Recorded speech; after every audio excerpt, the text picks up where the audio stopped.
time for me to get started. So thanks so much, Alex and Ben, for inviting me. And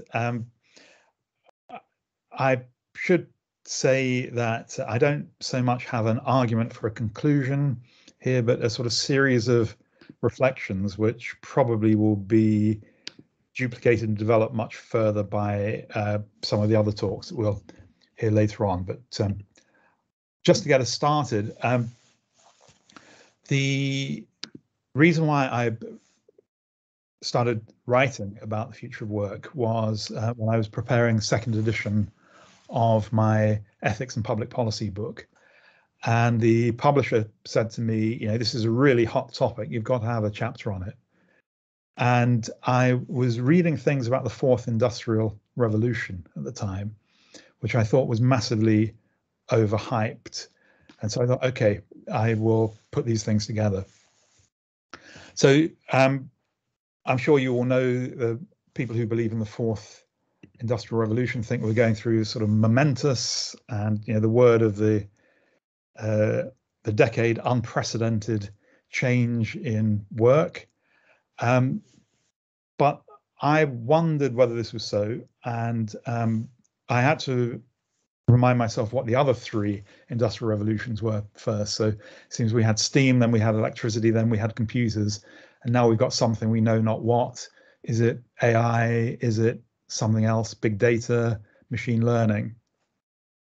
But being someone who was at work, I had an office job in the law department of an insurance company between 1977 and 1980.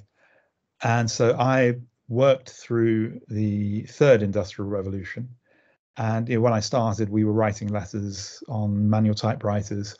And when we finished, it was all, you know, a few years later, it was all being done on a type of rudimentary word processor, and wave after wave of jobs were disappearing.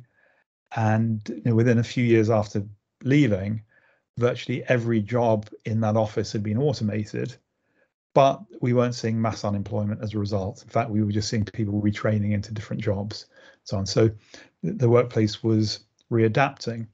And so, you know, I was very suspicious of the projections that there's a momentous change in the workforce, in the nature of work, that's going to lead to massive unemployment, because we've been through this so many times in human history, and that hasn't happened. Things have adjusted in various ways. But it's also interesting to see a universal basic income being proposed right across the political spectrum now, not only by people on the left, but also people who are in business and extremely worried that their consumer base is going to disappear. And so universal basic income being thought of as a way of generating demand for products, or at least effective demand, giving people the money to buy the stuff we're making with our new machines. So anyway, that was a discussion I started on, but it allowed me to also ride one of my other hobby horses, which is about sort of naive applications of the idea of work-life balance. And that's really what I'm going to be talking about in the remainder of this talk. And what I will do is not so much give you an argument as a series of sort of anecdotes that got me thinking about questions around work-life balance. And then I'll go into a little bit more analytic detail a bit further on. But as I said, I'm not giving you an argument for a main conclusion. I realize, looking over my notes, I do have a main conclusion, but it doesn't really connect with the things I say earlier on. So if you don't follow the connection between my presentation and the conclusion, don't worry about it, because there isn't really one, but we'll get to that later on. So the first thing that has influenced my thinking on this was, you know, reading and teaching the work of Marx, the young Marx, but also the critique of the Gotha program. And, you know, one of my takeaway messages from Marx, and the idea of the society of the future, where work becomes life's prime want, as he calls it, really the distinction between work and leisure is eroded. That is, people are working because that's what they want to do. And so the idea of having this, you know, painful period of a working day, and then you go home and you express your human nature only in your leisure time. Marx feels this is a very alienated way of existence. We ought to be expressing our human nature through our work, which becomes a source of fulfillment and enjoyment. Well, that may never happen, and as many of you will know, there's more than one image of work in Marx. So sometimes you have this very strong positive account of work as expressing our nature, but sometimes work is a burden, particularly in the speeches to the workers. The promise of the future is the working day will become much less, rather than there will be a type of union of work and leisure. But this idea of blurring the distinction between work and leisure, I think, is really interesting. And in my teaching, when I talk about this, I give the example, which I'll come back to, of an architect who chooses to go on holiday to look at interesting buildings. So is that a leisure activity? Is that a work activity? Does this distinction not really make sense? And us in our own work, I read Chinese philosophy sometimes, not very often, for leisure purposes. I'm not doing it because I think I can use it in my work, but at the same time, because of some of the work I do, I read a lot of novels which I do use in my work. So I've got this sort of strange, I suppose I do things that would be work for some people as a form of leisure, and I do things that would be leisure for some people as a form of work. And if I pick up a novel in the evening, I don't know whether I'm going to use it in my work or not. So it's sort of indeterminate about whether it's work or leisure. So to some degree, that distinction doesn't make a lot of sense for the work that many of us are privileged, i.e. many of us on this call are privileged to do. But of course, that is part of our privilege, and it isn't part of normal work. But what it does is just blur the distinction to some degree between work and leisure. Another thing that has influenced my thinking, and there'll be a few more of these, they're not connected to each other, there's no argument here that they're separate, but I'll pick them all up in one way or another later on, is something that we did before I moved to Oxford. I was at UCL and I was dean of my faculty, Arts and Humanities. And one thing that we regularly did was a staff survey. And one question we asked was, are you able to maintain a good life-work balance? And predictably, the people who were responding positively to this were very, very low. Almost no one said they maintained a satisfactory life-work balance. But it was very interesting that the people who reported doing better on this were parents with young children. And that was the opposite of what I expected. So I thought parents with young children would say they had a terrible life-work balance. But I think back to my my son's almost 30 now, so this doesn't apply to me. But when I think of when he was young, I remember I made a point of not doing any work over the weekends. And there was a particular time in the evening when I wouldn't do any work either. So if you have caring responsibilities, even if it's not the way you'd want to be spending your life, it may or may not be, it's much easier to put a firm boundary on when your working day ends. Whereas if you don't have kids, then, or any other caring responsibilities, it's quite possible for your working hours just to leach into everything else. And this, I think, is quite a common pattern for people with parents. They have to make time, and they can do it. And it turns out they don't do any less work than people those same people in other circumstances. So it's quite interesting to think about how the working day fills up when it can extend as much as you wish it to. I'll come back to that. Okay, and another anecdote. So this is an extended family member, lives in a small town and runs a company that sells office furniture. Okay, and I said to him once, I can't really understand how you stay in business, because there are a few startups every now and again, a few office moves. Offices have to get their furniture. But I said, aren't offices full of furniture? And that once you've got your furniture, that's it. You don't buy more furniture. And he said, no, you're completely wrong. Businesses are regularly changing their furniture in the offices. Because if you remember, there was a time when no one had a computer, so we had a different type of desk arrangements. Then people got computers with a printer on their desk. So there was a time when we all had to have those huge desks to put your printer on the desk. Then there was a time when we got rid of the printers, we networked the printers. Then there was that moment of where we thought we could all hot desk and work from home a bit, and that didn't work out. And people are going back to working in the office. So this was before the pandemic, of course. So I was really interested in this phase and said, well, why didn't hot desking work? Why didn't people want to work at home? And he said, well, in a small town, the commute's not too bad. People just get in their car or they walk.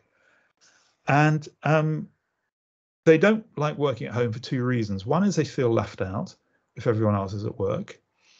And the other is that British people resent heating their homes during the day.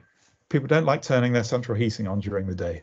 So they would tend to sit huddled under the duvet at the kitchen table, shivering at the computer, rather than turning the heating on. So they'd go into work to keep warm rather than turn on their central heating, which I thought, well, you can see how true this is of yourself and how you've been dressing during the pandemic. And so I've been wearing many more layers of clothing than I've ever done before, rather than turning the heating on. I only live in a small flat; it wouldn't have been that expensive probably. So we have, when people had the opportunity to work at home, they didn't take it, or they didn't take it in sufficient numbers to allow transformation of the workplace in the way it was thought. So I thought this was really interesting. It may be a small town thing. If you live in a city with a long commute, that may be different, but I'll come back to that as well. So I've almost got to the end of my anecdote, so I've only got four more, sorry. So another one goes back to my office work. I'll do this one quickly. So I left school at 18, went to work in an office. I realized I had nothing in common with anyone in the office. So I had two choices. I could sit there reading the paper on my own or find something to talk to them about. So I learned about cricket. So I had something to talk to everyone else about. I mean, I enjoyed playing cricket, but I didn't know anything about the cricket teams. So I suddenly learned about which were the good teams, who were the good players and so on. So we could talk about the scores for a bit and other things as well. So having to find things in common. Next thing about commutes, I was at a friend's house who is an editor for the Reader's Digest books, and I picked up the Reader's Digest book to Health, opened it randomly, and it was on a page about a survey about commuting to work. And it said a lot of people think that a commute is a bad thing, and that the shorter commute are better. But actually, the surveys suggest that people prefer a 20-minute commute to no commute. That is, a 20-minute commute is the ideal commute, particularly for people with kids, because it gives you this punctuation between the demands of home and the demands of work.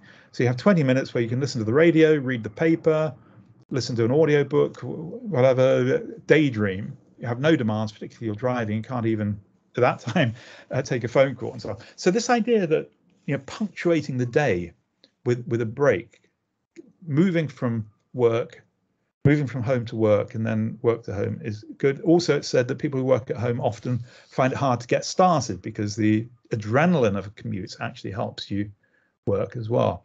So this idea of a commute being good is very contrary to intuition, but I think you might well recognize it, that a 20-minute walk to work is a great way of starting the day. Okay, now, last one, I think I'll say. When I started at UCL, I had to do some interview training. And I went to the training. So this would have been in the 80s. And there was a very sort of complacent person from HR who said to me, whatever you think about an interview, you're only really asking 3 questions. You only want to know the answer to 3 questions. First, can they do the job? So that's about skills. Second, will they do the job? Which is about motivation. And third, will they fit in? Which is, can you imagine them in your workplace? So for about 20 years, I just repeated this. And then I thought, oh my God, what am I doing? Because that third question, will they fit in? We're asking, are they like us? I mean, it's a very prejudicial question. What it does is replicate the workplace with the people who and the habits and the social lives and the interests of the people who are there. So in fact, in some ways, what you want these days is people who won't fit in, or at least not fit in socially. They'll bring something different. I think now, will they fit in? Okay, all of these will be relevant in what I'm going to say in the next 20 minutes or so. So go back to my question. What is work-life balance? What do we mean by work-life balance? But when you're asking about this and people want to tell you that their work-life balance is very, very bad, what they will do is identify work with time spent in the workplace plus time spent working at home. And so it's interesting that it is time at work and time working at home. It's not time spent at work working. It's time spent, it's the hours at work. People say, so they'll say, I do an 8-hour day and then I might do 2 hours in the evening at home. So I do a 10-hour, I've got this terrible 10-hour working day. But is that right? Is that really the way to think about it? So what you can see from my title, I take a different view. And this is partly inspired by the office furniture story and people not wanting to work at home. Because when you do work only at home, and we found this during the pandemic, there is so much you miss out on at work. So it's not simply you're doing exactly the same thing in one location to another. Now, of course, for many people, there's very minimal social life at work or non-work at work. There was a fantastic meme going around on Twitter where someone had said, people say we'll be missing out on the culture at work, and the picture of the culture at work was a desk in a cubicle with a screen, right, in a call center. And so, okay, so if that is your work, there's probably not a lot of socializing around it. But of course, as soon as we say this, we think, well, why do we enjoy going to work? Well, maybe we don't. But if we do enjoy going to work, it may be because of the nature of the work, but it will be partly the social interaction that you have. So I want to suggest that, well, first of all, I should say one thing by clarification. There are things that we do at work that are neither work nor socializing, but they are leisure activities, like, for example, taking a break to do the crossword or checking social media and so on. So these can be non-social, non-work. So when I talk about socializing at work, I really mean leisure style activities at work rather than socializing with other people, strictly speaking. But if you think about your time spent at work, of course, there's a formal working time. Now, can that be described as socializing or part of your social life? On some views it is. So on the Marx's view, where we express our social nature as human beings through our work, work is intrinsically part of our life. So the idea of life-work balance doesn't make a lot of sense if work is the way in which we express our life. So there's this type of on that Marxist view, which I don't think is implausible for many types of work. There's a type of intrinsic social aspect to work. So we don't want to make a sharp distinction between work and leisure. But also, there's social activity at work, which is not part of work. So this is why I learned about cricket. This is the idea of the water cooler conversations, why we like having tea rooms where we don't just make tea, but we meet someone else and have a 5-minute chat. And this goes back to, say, Jane Jacobs' work about what makes cities feel safe. And that's the possibility of chance interactions with people, unplanned interactions. I think this is what we've really missed in the pandemic and working from home. The random meeting with someone, and GatherTown is trying to do that. So my first encounter with GatherTown today, it didn't seem too bad, but although I guess it turns into a mini Zoom, meeting, but one it's easy to sort of move away from and come back to again. But yeah, if you think about even work, I've always found that the real business in a meeting takes place in the 5 minutes before the meeting and the 5 minutes after, where you just caught someone in the corridor and get them slightly unguarded and can have a conversation. We've missed out on all of that with online meetings. I mean, maybe some of you have been able to work out ways of doing this, but I haven't. So that's a big thing. But I'm mainly interested in it now from the social aspect, and that idea of, the Americans talk about water cooler conversations. For most of us, these are imaginary water coolers because we don't have them in our offices. But maybe it's a kettle conversation where you stand around and talk to other people about anything. So I made a distinction between intrinsically fulfilling your social nature through work and extrinsically fulfilling your social nature at work rather than through work. There's also an instrumental relationship, which links to the will they fit in comment, whereby people's social activity is done at work for work purposes, a form of social activity at work for work purposes. So I'm thinking about the after work drinks, or in some workplaces, the game of golf at the weekend with your workmates, whereby you're doing this in order to advance some working objective, maybe your career or to work out a deal or something, but you're using a form of social activity in order to advance your working objectives. So this is a type of instrumental relationship. And I think this is where where they fit in comment bites, because people who don't fit in won't be invited to the social occasions, or they won't join in, or if they don't drink, they won't come to the pub, quite likely, or if they have caring responsibilities, they can't hang around after work. And so these people will miss out on the instrumental socialization as a form of work advancement. And it would be interesting, I'm sure there are studies that talk about promotion and hanging around after hours and this type of instrumental socialization, and why there is a glass ceiling for women quite often, because they're not hanging around, not going to these social occasions if they have young kids. Same for men, of course, with caring responsibilities, but it seems to still fall unevenly. So what I've suggested then, socializing at work takes at least these three forms: intrinsic, extrinsic, and instrumental.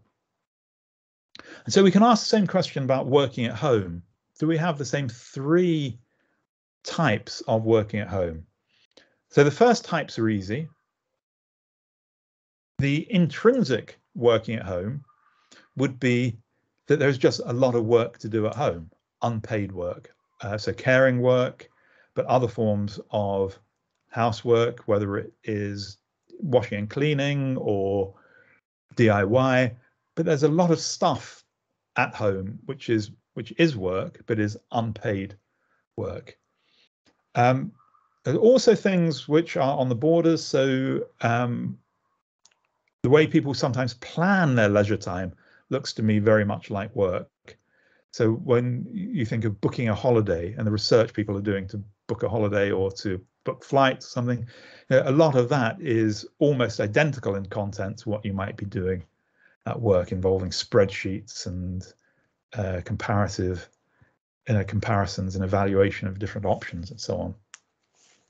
So this is how there can be intrinsic work at home, also very obviously extrinsic, i.e. the sort of counterpart to socializing at work in the water cooler conversation sense is just bringing work home. So bringing work home outside regular hours. And there's also a category I owe to the only other time I presented this talk, and Lisa Herzog was there. I think Lisa's dropped off the call for other reasons, so luckily she doesn't have to hear the same paper twice in about 2 weeks. But Lisa pointed out the way in which one prepares for work at home, this can depend, of course, on your job, and it's very gendered. But for women, particularly who feel they have to make up their face and hair before going to work, there's a lot of activity at home, which is instrumental to work. But it's work activity. It's not social activity that's instrumental to work. It's work activity, which is done at home. So I would call that extrinsic relationship, because it's work done at home for work purposes. So the category I struggled with a bit is whether there is a counterpart to the drinks after work. So if you remember, drinks after work was a social activity done at or contiguous with work for work purposes. So the question is, are there any work activities done at home for social purposes? And here I think I am struggling a bit, but I think the architect might be an example of this. The architect who looks at buildings with an architect's eye. So it's a work activity done in their holiday time, vacation time, for their own purposes, not to develop their work, but just for social purposes. So if you want to think about this, to think about whether something is an instrumental activity, think about the question, I'm only doing it for this reason. So imagine imagine 3 people going to the pub together after work. One person is doing it just because they like drinking with their friends. So that would be a pure social activity. Another person likes doing that sort of thing, might do it, but knows that it would advance their career, so does it more often than they would otherwise have done it. So it's not that they're only doing it for work, but they wouldn't do it so much if it wasn't for work. And then a third person who does this, but doesn't really enjoy it at all, doesn't want to do it, but they realize it's important for their work. So they're treating it as a pure instrumental category. They would say, I'm only doing this to advance my career. Say, I know that it would harm my career if I didn't do this. So then the question for me is there a form of activity you do that would normally be thought of as a form of work, but you say, I'm only doing it because I enjoy it, right? So I'm only looking at these buildings because I enjoy it, or I'm only reading Nietzsche because I enjoy it. It's not because it will help my teaching or my research. I'm reading Nietzsche because I enjoy it. So I think that would be the instrumental use of something that could be work, but you're doing it for social purposes. Okay, so the point of all of this is just really to problematize the category of work-life balance, and to argue against identifying work with time spent in the workplace plus working time spent at home, because I think that's far too simplistic, that it's much more nuanced than that, and actually rather hard to tell in many cases what is work and what is outside work. So maintaining a work-life balance is quite a hard question for some people. But in the remaining time, I want to move to the current discussion that we're all having, I think, which is, what can we expect if more work migrates to home? So what would the benefits be, and what would we lose? So if more work migrates to home, the obvious benefit would be a reduced commute. So assuming you've got a commute that's more than 20 minutes, it's expensive, it's horrible, you don't have to do it. There is the physical strain of the commutes and the strain of the working day. But you will miss out on the 3 types of social life to some degree. So the social nature of work is much harder to express if you're doing this purely at your desk as we're doing it today. I mean, the reasons for missing we can think about this in terms of, why do we regret that this isn't a in-person conference? but also what are the benefits, right? So, it would have been almost 2 whole days traveling for me probably to come to the conference, which I don't have. But on the other hand, the conference for me is just what I'm seeing on my screen rather than the other things around, the drinking together, eating together, chatting, asking you about your work that's not part of this conference, and so on. So the social nature of work, the socializing at work, and also the instrumental category, which also applies to something like this, in that it has occurred to me, be interested in your thoughts. Conferences like this are not, they're not fantastic for people like me in an established position, but they don't make a lot of difference. But if you're just starting out in your career or you're hoping to get your first job, conferences, particularly the downtime at conferences, was one of the places in which you could meet people, network, impress people, get your name known, and so on. And there've been many ways of doing that. Now we've only got one way of getting known at a conference, which is to ask a smart question. And if that's not your style, then you're a bit left out. Whereas if you're the sort of person who could hold a very good, long, constructive conversation with someone, you can impress them in a much more important way. Well, that has gone, right? And that is part of the instrumental nature of a conference. Of course, it's enjoyable and worthwhile in itself, but it has an instrumental element that we're missing out. So there are benefits and problems. So what should we do about this? How should we think about it? Well, here I turn back to some work I did some years ago with Gree Wester on retirement. And one of the things that had struck me is how little attention political philosophers have given to retirement, that we seem to think that a human life begins, roughly speaking, when you go to work and ends when you stop working, from the point of view of distributive justice. And for most of us, that is much less than half our lives now. And we talk about inequality in wage rates and talk about living wages and minimal wages.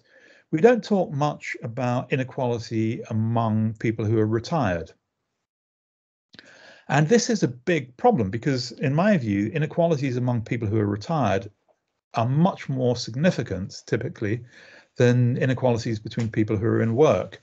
Because if you think, someone in my position, I've got the workplace pension, I've still got a big chunk of the final salary scheme that some of you can only dream of, sadly. So someone like me, I will have paid off my mortgage by the time I retire, and I will expect not a large inheritance, but at some point during my retirement, I will get my portion of the family house when it comes to be sold. So I will inherit some money. I haven't yet. I'll get a decent pension, and I won't have to pay rent because I will be a homeowner. So I'll be in an incredibly privileged position compared to people who have rented all their life and still have to rent, who don't have a workplace pension, and don't expect any inheritance. So even if my salary at this point is not massively larger than some other people's salary, by the time we get to retirement, these inequalities will be much bigger. Not only that, people like me will have been in the workforce for maybe, I don't know how many years it will be then, 30 years, 35, depending if I take early retirement, 30 years, 35 years. If you left school at 15, you'll have 42 years in the workplace now. So you'll be working longer. And if you left school at 15, 16, quite likely you're doing physically demanding work.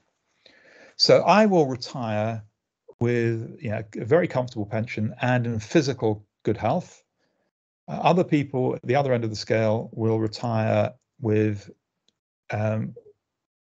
just around the poverty line, just a little bit above the poverty line, and with broken health, most likely.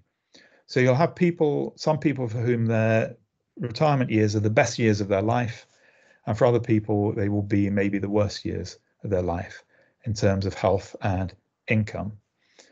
And we're not talking about this as philosophers.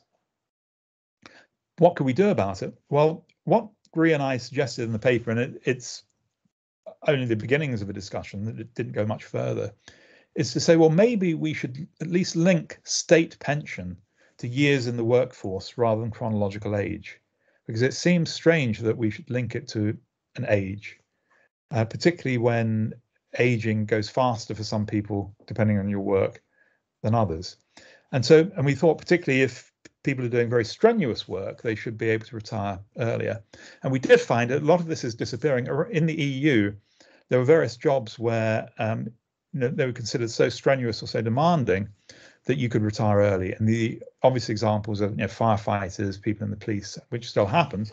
We did find, I don't know if this is still true, in the Czech Republic, if you were a brass instrument player, you could retire at the age of 40, because it was assumed, I think, you'd run out of puff by then and couldn't work the same way, presumably if you were smoking and drinking, as people did in those days, right? So, but steel workers quite often can retire at an earlier age. Teachers in some countries can retire at early age. Civil servants, because they make the rules, can retire at earlier ages as well, but there's no justification for that. So, but then we face the same problem, because if working is good for your mental health, as it appears to be, and people stop working early on, then this is just going to be bad for them in a different way. So what do you do? So our feeling was that the way working is bad for you, the more of it you do, the worse it is. So there's a type of dose response. So 5 days physical work is much worse for you than 3 days physical work. 5 days a week is much worse for you than 3 days a week. But the mental health benefits may not have that same relationship. So maybe you get all the mental health benefits from 3 days work than you would from 5 days work, maybe more. So it felt to us that some sort of phased retirement over part-time would be a solution here. So you would get the physical benefits of doing less work, but the mental benefits of doing some sort of work. And of course, a lot of people do arrange this for themselves. When they retire, they do some part-time work because they want to be busy, they want to be useful, and they want to be connected to others. And so this does seem to be where we're drifting now, at least in discussions, where we're drifting. So it looks like we're going to be drifting to a situation where people are doing much more work at home than they used to. And this is accepted by their companies. This feels like it's going to be good for physical health and mental health. Will it last? Okay, so this is where we are. And a lot of companies, I think, are going to start off offering people this combination. But will we all drift back to work? And if we do, why? Will it be because we don't want to heat our homes in the winter? Or will it be another reason, which is we're just afraid of missing out? That we're, particularly for people in a job with a hierarchy and a career ladder, if you're looking for a promotion, are you going to get promoted if you're at home? Feels to me much less likely. Your face needs to be there. You need to be there to chip in when someone else has got a problem. You need to show up. So I think we will see a situation probably where people, unless people have reached the level in their job where they're content to stay where they are, we'll see a drifting back work, particularly for younger people, for the benefits of socialization. So I live in central London, and relatively few housing units where I am. It's mostly offices. And pre-pandemic, 5 o'clock, the streets were just full of people drinking outside the pubs. And to a point where we had a workman come around who wasn't from this part of London and said, "Is there some sort of festival going on?" Like, because everyone's out in the street drinking. He said, "No, that's what it's like at 5 o'clock on a Tuesday around here. It's just people outside with drinks in their hand having a great time." You think, what is the alternative? Because a lot of people, they're not living in a family home. They've moved to London. They're living in shared accommodation or a bedsit, many miles away from the centre. They have no social life at home, actually, other than what they might do on their laptop. So their social life is at work and adjacent to work. And so for 2 or 3 hours, the pubs are incredibly busy. Then they're closed at 7:30 when everyone actually goes home. So you have this way in which work is a focal point, and so people will want to come back for that, but maybe not every day. Maybe not every day. So all right. So finally, my main conclusion is that life-work balance is not the same thing as time at work plus time spent working at home. And we are likely to have some changes to the nature of work in terms of the relation between time spent in the office or wherever the working place is and at home. But I want to just finally, last few minutes, talk about consequences for equality of the changing nature of work. And there are social theorists who have said, there's this sort of inexorable march to equality. I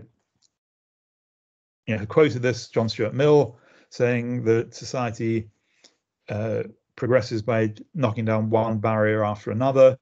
I just started looking at Tocqueville. I've never read him start to finish, so I'm having a go at that. And lo and behold, Tocqueville says exactly the same thing, which no doubt is where Mill got it from. But the idea that we have this constant march towards equality. But then more recently, we've seen work like Piketty's, which has said the natural tendency is to inequality rather than equality. Now, these are consistent in a way because Tocqueville and Mill are talking about social equality, the breaking down of social barriers, whereas Piketty's talking about economic inequality. But the current situation with the rapidly changing nature of work, what effect is that going to have on equality? Will Tocqueville and Mill be correct? Is this a tendency which is going to increase equality, or is Piketty right, both in economic and in social terms, that it's going to increase inequality? So here's my thought about this. That I'm broadly speaking with Piketty now, thinking that if things are left to themselves, we're going to move more and more in the direction, certainly of economic inequality and probably social exclusion as well, although that's not Piketty's argument. But if things are just left to themselves, a laissez-faire approach will lead to greater inequality and exclusion. Society hasn't been moving in those directions as much as it might have done because of efforts taken by people like us to make arguments, other people in policies, but to try to resist these tendencies towards inequality and to argue for greater equality and to argue for expensive and difficult policies.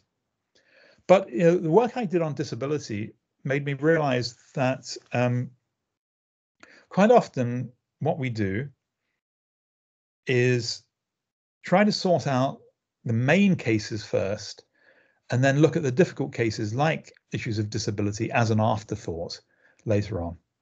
And this is true in philosophy just as much as it is in real life. So if you think about work on disability, John Rawls says, let's get the central cases sorted out first and we'll come to disability after. One of the greatest things ever said to me in political philosophy was by Arnold Zuboff, not a political philosopher, where he said, well, why didn't Rawls think disability was one of the central cases? So why don't you start with disability rather than start with other cases and add disability on after?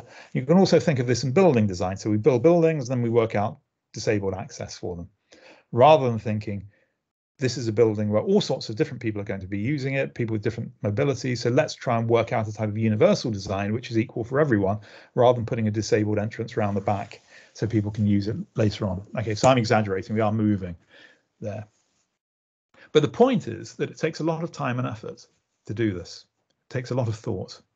And in an emergency, in a crisis, you don't have a lot of time. You don't have a lot of attention. And so what happened in the pandemic response was to try a whole load of social policies that were good for most people. So furlough was good for people in ordinary work, but it left some people out. So it wasn't good for unemployed people who were self-employed. It was very bad for people who were self-employed. It was very bad for people in hospitality who were partially relying on tips for their income. So all sorts of marginal groups who were left out by the main policy, and they have to be brought in later. I think this is what's happening in the pandemic. One of the reasons why inequalities are increasing during the pandemic is because social policy is aimed at the majority, both in economic terms and in social exclusion terms. And we get to others later on, and maybe that's inevitable. Maybe in an emergency you have to do that. But we'll also see this with the changing nature of work. So it used to be the case, I don't know if it still is, when Microsoft updated its operating system, it took about 6 months to bring in the version for people with visual impairments. So suddenly people who were perfectly able to work couldn't work anymore because the programs weren't adapted to them. It took months to bring them in because you want to ship it when it's ready from, you can get the bulk of the sales. So I think as technology changes, we've got a constant struggle to make it non-exclusive, to bring everyone with us. And we need to be vigilant about this from the start.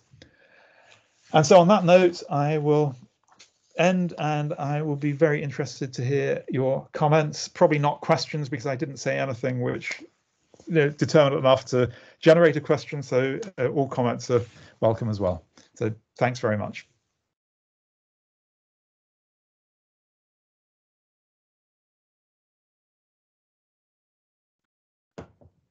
Thank you very much too, Joe. That's gives us lots and lots to think about. So as I said, we'll have just a short break. Normally for academic conferences, we say that we'd like to give the first question to a junior researcher, meaning a student or a postdoc. But because this is not only an academic conference, I guess if you see yourself as early in your career stage, then so we'll give priority. I mean, I can't check, but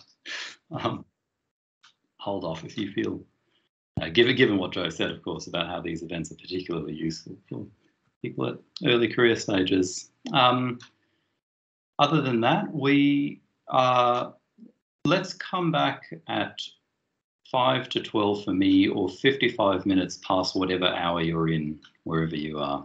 You can think about what we can ask Joe about this fantastic presentation. Thanks. I'll just turn my mic and camera off. You can leave and rejoin, or however you prefer to do it.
Welcome back. So we will use the hand raising feature on Teams, as long as that works for everyone. Before I see any, I don't see any, oh, I see one hand now, but I was just going to say there was an oversight in my introduction. I forgot to introduce Darren Thomas, who's a PhD student at St Andrews, was also involved in planning this workshop, and she's writing her PhD on the question of whether we need to work. So, hello. Great, okay, sorry, let me get to a way where I can actually see whose hands are up.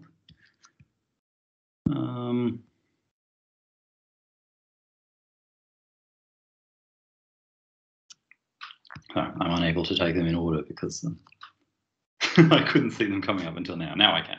Okay, let's start with Adi Goldner.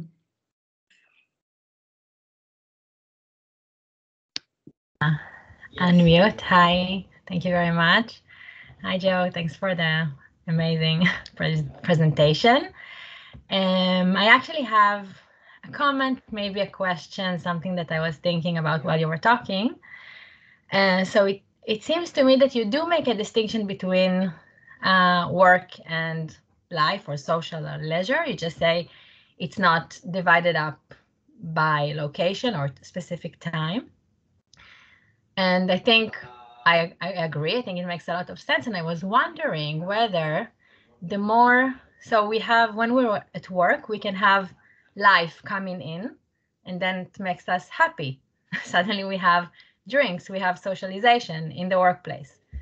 When we're at home, then we have work coming in. Let's talk about the first kind. So we have that doing the dishes, making the laundry, and we resent that because it's not what we want to do when we are resting, but we accept it because it's part of life.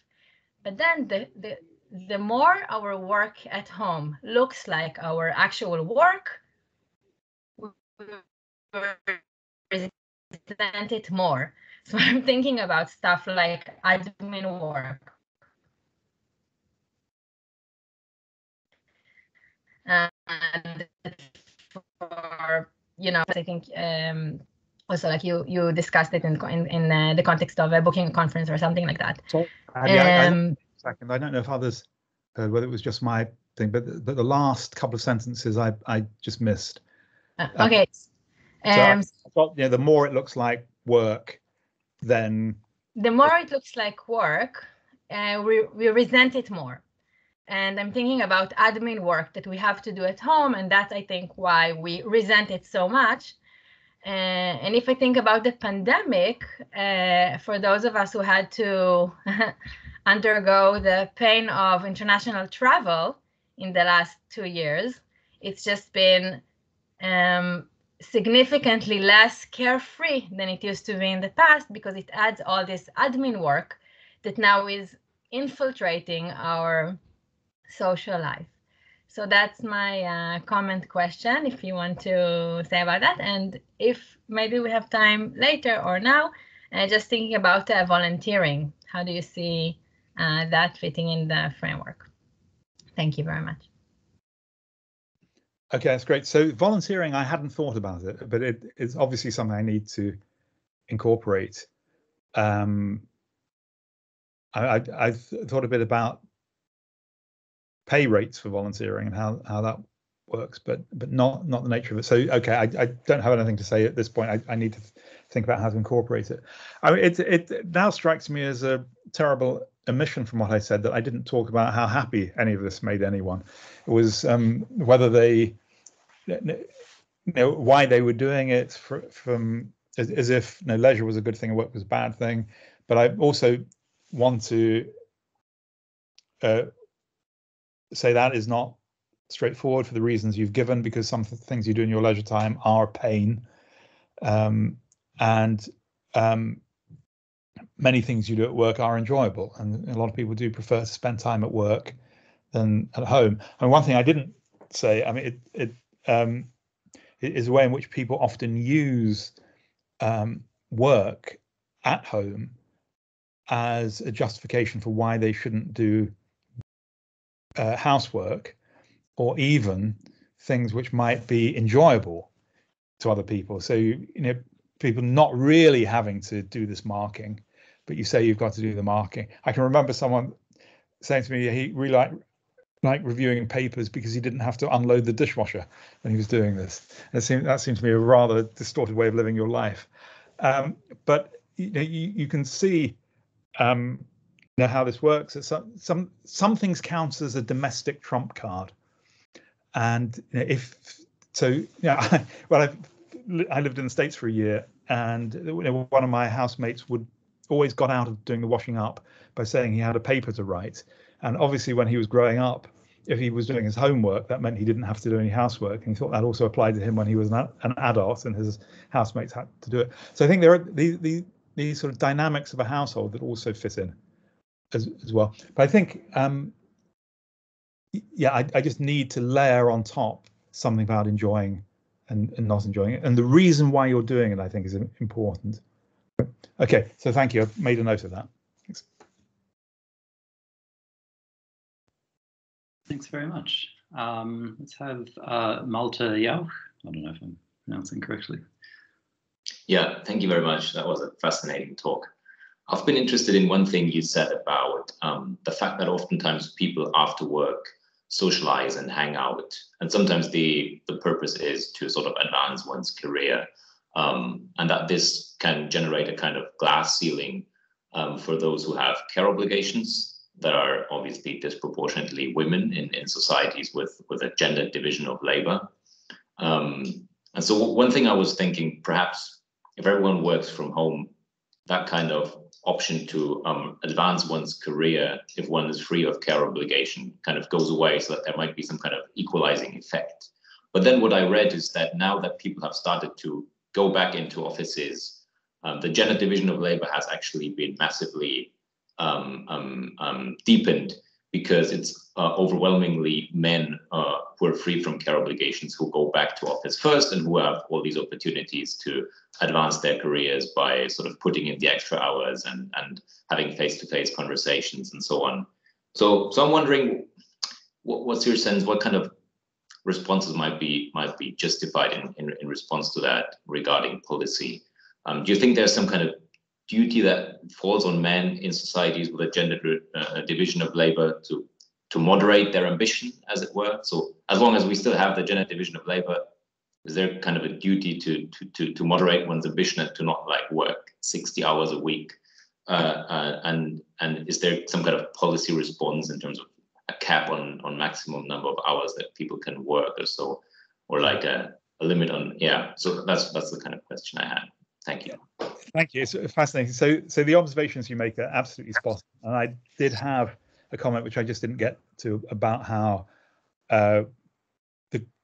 if everyone is working at home, just as you say, that glass ceiling is somewhat reduced because there aren't the gendered forms of socialization. But I haven't seen these figures about there being a gendered difference in who's going back to work, but it makes perfect sense, and I'm sure that's right. What should we do about it? I mean, this is such a dilemma. So on Twitter occasionally I see people saying they're so fed up with senior academics talking about the work they're doing over the weekend or in the evenings, because not everyone can do that, which is true. And it's as if, for competitive reasons, no one should be allowed to work at the weekend because you're getting a competitive advantage by doing that.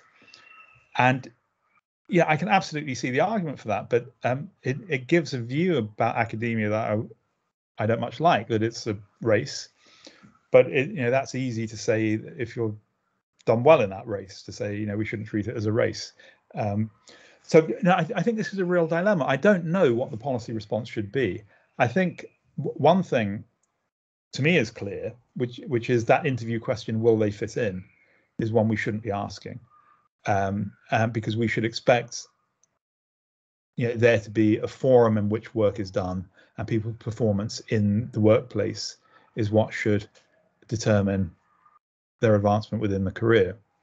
But you know, these days, what the workplace is, what work time is really tough. So I just have to admit that I'm stumped on this. I don't have a good policy suggestion. It may be we're just starting in the wrong place, and that we have to equalize other things rather than expecting that we can use the workplace. That, you know, can we regulate the workplace in a way that compensates for other inequalities? Well, probably not. And a lot of my work, I'm inspired by this little line in Animal Farm, where Benjamin the donkey says, God gave me a tail to keep off the flies, but I'd rather have no tail and no flies.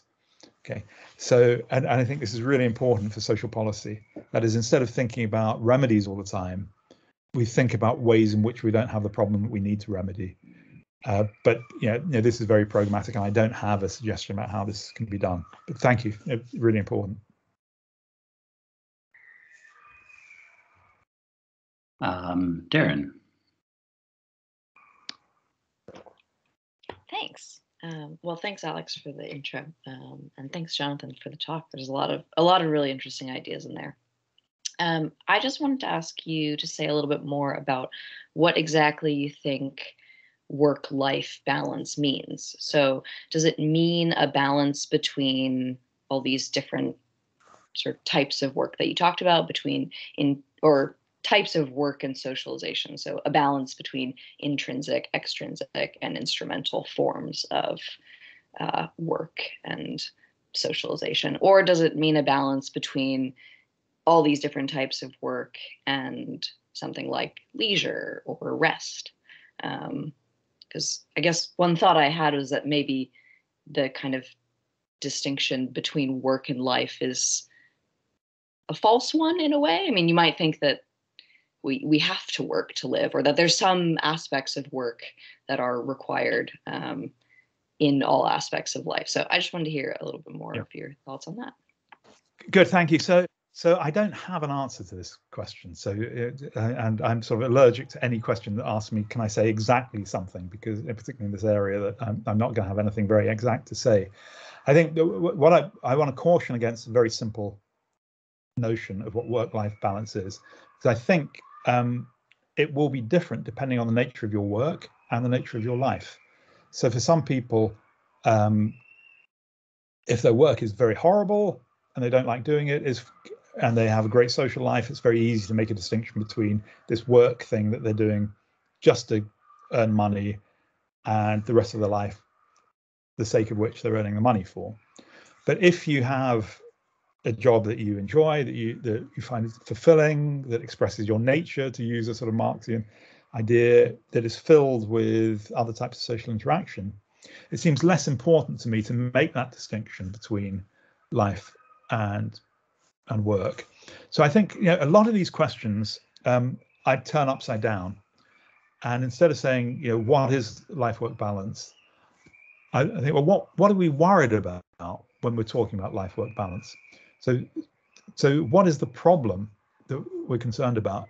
And what I think about is this idea that people constantly feel sort of on call.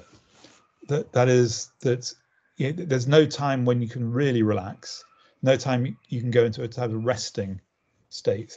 So if you're a doctor on call, for example, that may sound like it's great because you can do what you want, except you can't do what you want because you've always got to be in a position where you can respond to something. And some workplaces, you know, before the internet, some people, you know, had their pager or so it was very clear they were on call. They were never really off. Now, you know, with the last 20, 30 years, in a way, we're all like that because we're all looking at our phone as work comes. So I think that's where I want to start. What do we want to avoid? We want to avoid in a situation where people feel they can't rest. And that it reduces the quality of their life, also reduces their health prospects as well. But you know, if you really love your job, maybe that doesn't matter so much. So I'd want to very much contextualize it to, you know, the nature of people's entire experience, rather than saying there's this one definition that we need to use. I know that's not very helpful, but that's where I am at the moment.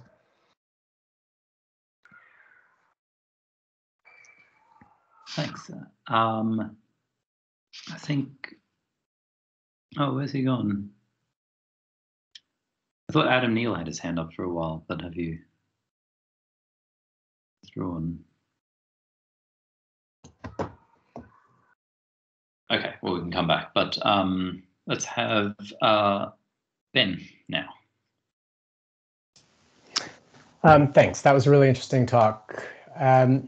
The question I'm about to ask, full disclosure, was basically handed to me on a platter by Beth Watts. So I'm, who's somebody I know you're in contact with from time to time. So just to give credit where credit is due. So I guess one reason from an egalitarian point of view, to be interested in the nuance and the idea of a work-life balance, and I'm just wondering if you agree with this, is because some jobs offer so much more autonomy in the workplace than do others. So notoriously, manufacturing sectors, retail sectors, the jobs in these sectors involve a lot of monitoring of what you're doing. And so there's not that opportunity to have life at work that people in sort of professions have and things like that. So yeah, I was just wondering if you agree that that's sort of a part of the moral reason to sort of really care about what you're saying right now. So that is absolutely right, isn't it? That and if you're on a production line where you're being watched, or Amazon where every step you're taking is being tracked, I'm thinking about how this might apply to lawyers who have to account for their billable hours. So I've often wondered what it would be like if philosophers had to account for their billable hours as well, and how many hours would you bill in a day?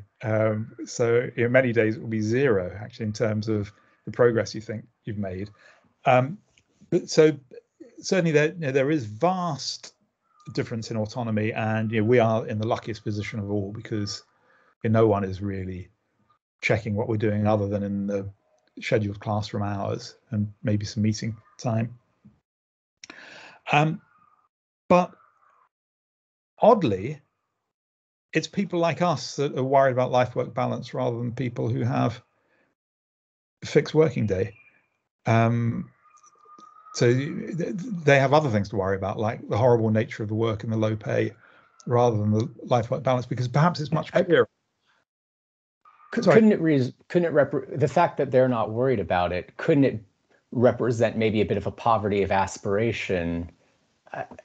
You have to think that most people in these jobs would really like it if they had a bit, they would find themselves liking it should they have the opportunity to have more life at work. Well, exactly. So I think it's a sort of luxury problem in a way, in that I think if you don't have the opportunity to do your formal work from home, the problem doesn't arise in the same way. So if I think about my own father, so he was a manager of a Marks and Spencer for most of his working life, and there was a way in which he was never off, because if the fire alarm went off, he had to go in the store. He was always bringing work home, so he was always on call. Then he retired, and he got a job, just a part-time job, working as an usher in a magistrate's court, I think it was, in a court. There was nothing for him to take home. He did his 4 hours or his 8 hours, and he had a lot of social life at work, but it was impossible for him to bring work home, because the nature of the work made it something you could only do in that location. And so many of these low autonomy jobs are like that. They're not things you can do. I mean, there are other jobs that are sort of hybrid. So if you think about a delivery driver, they're not monitored in the same way. It's highly stressful. There's no bound to the working day there. But I'm just thinking, if there's a bound to the working day, the problem you have different problems to this one. That was the thought. But I think it is really important, something I do need to take much more into account. So thank you, and thanks to Beth also for the question. I'll pass it along. Thanks. Okay, thank you, Ben and Beth. And Joe. Let's have dear Professor. Hi, thanks so much for having me. It's great to see everyone, and thank you so much, Joe, for the very interesting talk that you gave us. My question pretty much builds on what Ben was asking just before, but I'd like to phrase it in terms of control and make a moderate defense for why measuring time spent at work might not be such a bad idea after all, because you focused a lot on socialization and on the benefits of having things that we enjoy at work. But what about those workers that really, really dislike socializing? So from your own story, you seem to have put in a lot of work into developing knowledge of cricket to socialize with your with your co-workers. And there are a lot of women, for instance, who make sacrifices in order to socialize at work when they would rather do something else. And I'm quite opposed to the idea that you're supposed to enjoy something for work. So for me, that's that's almost worse than than not having the socializing elements. The fact that on the clock you're supposed to have an activity that you're meant to enjoy. So in a way, what about a sort of Republican freedom concern about time spent in the workplace? Of course, you have workers who enjoy every bit of their socializing time, but you can also have workers who dislike all manner of attempts to bring in leisure into the workplace. So wouldn't then just measuring time spent at work be better from the point of view of measuring how much autonomy people actually have over their time than looking at these little activities that some people might enjoy or not? Interesting. So I think a lot depends on the nature of the work. I mean, so one of the things that many of you, I'm sure, have gone through this, but when I look back at my own career, and so when I started, there was no internet. We had one word processor in the philosophy department at UCL, and I had to get in at 7:45 in the morning to have 2 hours on it before anyone else came in. So, and then the day was spent all sorts of meetings, teaching, very full for me. But I would stay at work late. I'd get in early and stay late, and I would typically be at work, maybe for 10, actually physically in the premises for maybe 10 to 12 hours a day. And then when my son was born, he went to the university nursery, and I would take him in, and I couldn't start work until 9, and I couldn't work after 5. And I might be able to work an hour in the evening. But so my day went from a 12-hour day to less than an 8-hour day. And I got more done in that 9 to 5 than I did in the 12-hour day. So why was that?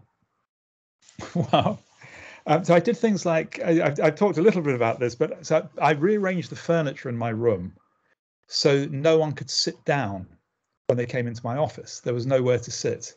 So people had to stand up and talk to me, and unless I wanted to talk to them, and then we could work out a way. Because otherwise, my colleagues would have just come into my room and flopped down, and we would have talked for half an hour, maybe about philosophy, maybe about something else. So there would have been this work I would have tried to accomplish, but at the same time, there were these very pleasurable interruptions. And so what I did was just cut out the pleasurable interruptions and did the work. And it turned out I could do it all in an 8-hour day. Now, of course, this is work as an academic. You have so much control over the day. But before that, I mean, it's probably before I started reflecting on this, I would have said I used to have a 12-hour working day, and then it came down to an 8-hour working day. I never had a 12-hour working day. I spent 12 hours in the building, but I never had a 12-hour working day. So this is the direction I'm going. But of course, it was a really bad idea to generalize from our experience. But even when I worked in an office, and so an open plan office, the amount of time when people were at work, not working, was a very significant part of the day. And I've been in other offices where this is true. So I think I'm not so impressed by the Republican argument. Maybe it depends on the nature of your boss here. So I think what actually happens is really important, not what might happen under some hypothetical. But yeah, but is it, well, so maybe we just differ on that. Thanks.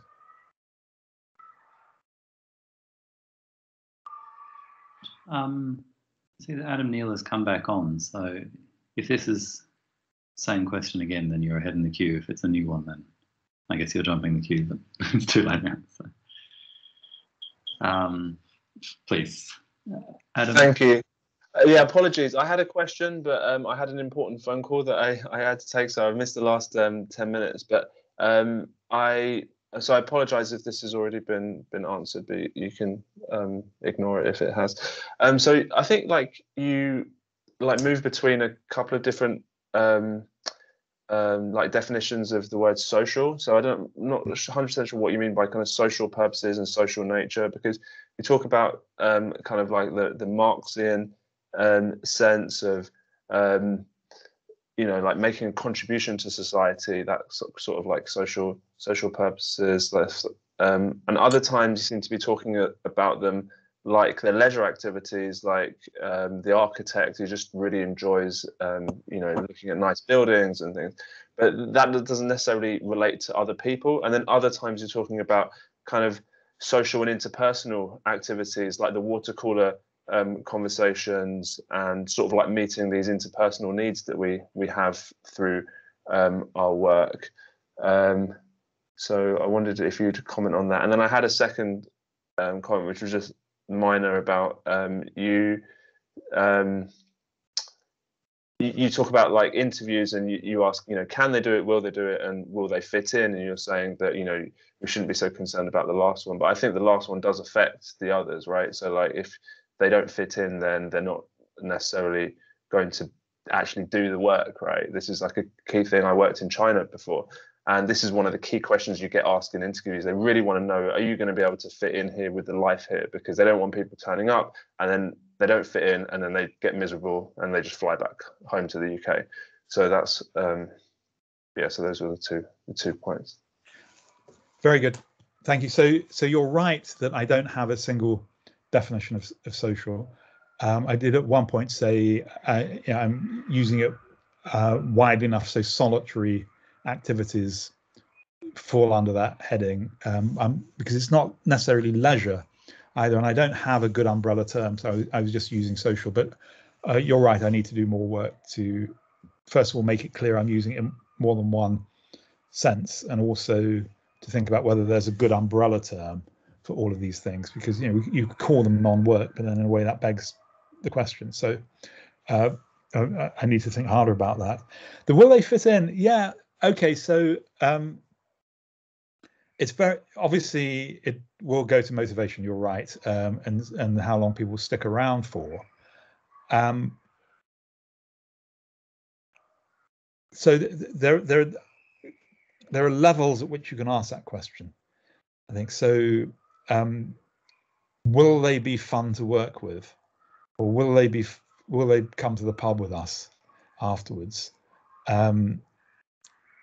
Will they be so miserable that they'll leave? I mean, those seem to be on a different level.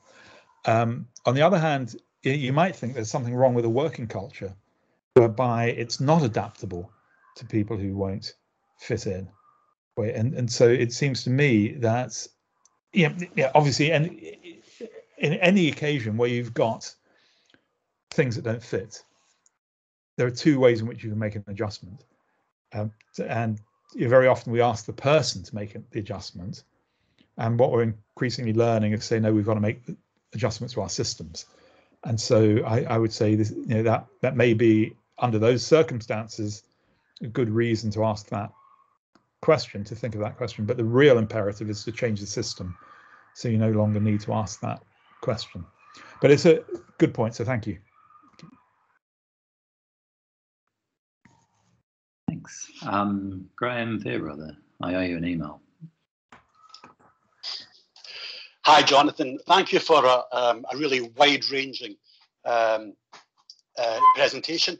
the area I want to try and focus on, though, is you mentioned Marx and the Gotha program in relation to socializing at work. My understanding is that Marx in his later years came to the conclusion that self-actualization could only happen outside of work.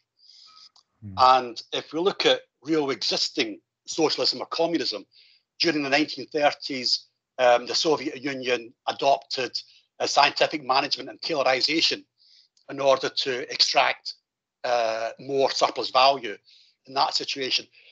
I've recently just been at a conference with the Vietnamese business school, and although they're probably just nominally communist, their basis seems to be adopting uncritically American HRM, in which as part of that, they came forward with a saying that in terms of organizational culture, that if employees didn't agree to the organizational culture, they would be punished. So I don't say that there is much of a liberating factor within a work environment. And in some ways, we have to be more critical of a work situation and look to how we can improve people outside of that, because I think that work by its very nature tends to be quite controlling. Yeah. Okay, interesting. Thank you. So I think Marx and Engels throughout their entire life just had two different attitudes to work. So there are texts you can find at all periods, I think, where we express our nature through work in the society of the future, not in actually existing society for many people. But yeah, but Marx talks about Milton and Marx himself as people who are expressing their nature through their work, even under capitalist forms. And the critique of the Gotha program is, I think, Marx's last major work. So, those ideas, if they are in the critique, and maybe I'm overreading it, it's not only there in the early writings, Paris manuscripts, but also in this very late work as well. And as for the Chinese Communist Party's credentials as a valid interpreter of Marx on the Good Society, well, I think we all know what we could say about that. It's interesting that Z is moving more in what they regard as a Marxist direction, but it feels like a particular understanding of Marx that Marx himself would not have recognized. But anyway, so thank you for the comments. Thanks. Then we have time for one more question, I think, from Otto. Hello there. Yeah, thanks so much. There's a lot of different strands there that I could easily lash on to. Very relatable perspectives. But I once quipped that an academic conference, ideally at least, is a series of coffee breaks interrupted by lectures. And because that's where the magic happens, in the corridors and in the interpersonal, transpersonal interactions. But what I really want to ask you is a different thing. You mentioned very briefly UBI in relation to the Fourth Industrial Revolution literature, and that's something I'm very interested in. But what I really want to ask you is, if taken outside of that context, where I share many of your criticisms of the enthusiasm and views of that particular literature, but do you see any pros and cons of UBI in relation to kind of this renegotiated work-life balance culture conversation, or in relation to the kind of challenges that you laid out that we face today outside of the context of unemployment and so on? Great. Thank you so much. So I'm just to take a remark about the conference. I did once have organized a 2-day conference with no papers, which was fantastic. Because I'd been to a conference where the papers were really boring, but the discussions were fantastic. So I thought, let's just go to the discussions. So we had over 2 days, we just had a heading. We discussed it, but it was within a literature on equality. So everyone knew the same things, same background. It worked quite well, but I haven't had the courage to do that again. On UBI, so I have this sort of strange relationship to UBI because maybe 20 years ago, I was a big defender of UBI. And then as it's become more and more possible, I become less and less convinced. by it. But what attracted me to it, something we're almost seeing at the moment, not through UBI, but through changes in the labour market. So one thing that seems to be happening in London, I don't know if it's happening elsewhere, is that in the hospitality industry, a lot of people are leaving their jobs because they're so exhausted without having another job to go to. And so a lot of people are just taking a few months off now. And they're able to do that because they know that if they need to go back to work, there's work for them. And they know that the wages they'll get will be a bit higher than they were. And there's also a lot of quite lucrative part-time work going on, temporary work and part-time work. So why is this interesting in relation to UBI? Well, if you did not know anything about the actual economy and were trying to do some economic theory, one thing that you would say is one of the theorems of economic theory, which is about compensating wage differentials, which is the more unpleasant the job, the higher the wages should be. And this just makes common sense to us. If it's a horrible job, you should need more money to do it. What part of the tragedy of capitalism is that the opposite is true, that the more pleasant the job is, the higher it's paid. So why is that? Well, it's because the same things that keep wages low, keep conditions poor, which is that there's a large pool of people, relatively unskilled people, who want those jobs and need them. So both things, they go hand in hand, right? Bad conditions and low pay. What I loved about the idea of UBI is it might actually make the theory of compensating wage differentials true. So if you have money to rely on, then you don't have to do these jobs, horrible jobs, unless they're really well paid. So you can imagine that the horrible jobs would be the ones at £50 an hour, but you only do 1 day a week of them. Whereas the jobs like ours would be low pay because we like them, right? So I really like that effect. I mean, Philippe Van Parijs and Robert van der Veen wrote about this in the very early defenses of the way it could change, and they called it a capitalist road to communism at that time. That seems to have dropped out. I mean, my skepticism about UBI is whether it can actually work. Whether we could move to it from a system like this and how you would do it.